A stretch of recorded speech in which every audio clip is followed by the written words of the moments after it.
Bienvenue. Tu vas découvrir un extrait du prochain épisode de Tribune et Podium, le podcast pour vivre les émotions du sport. Rendez-vous dès demain sur ton appli de podcast préféré pour écouter la totalité de cette histoire.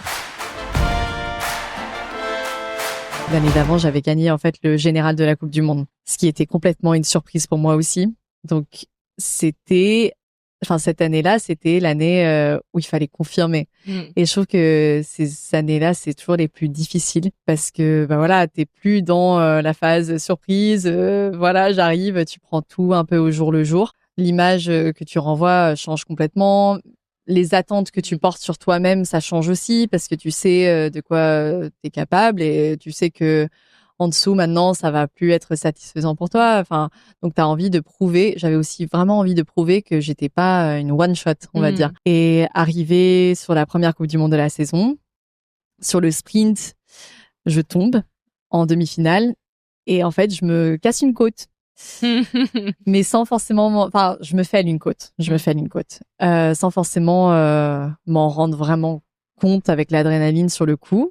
J'avais mal quand même après, mais j'ai décidé quand même de m'aligner sur les autres courses où je termine un peu plus loin que ce que j'espérais. Donc ça commence à me mettre un peu le doute. Derrière, je rentre à la maison, je m'entraîne et en fait, à force de m'entraîner, ma côte, ça s'aggrave et finalement, ça me casse la côte. Je dois prendre la décision de tirer une croix sur l'étape de Coupe du Monde après, où il y avait 2 autres courses. Et en faisant ça, je me tirais aussi une balle.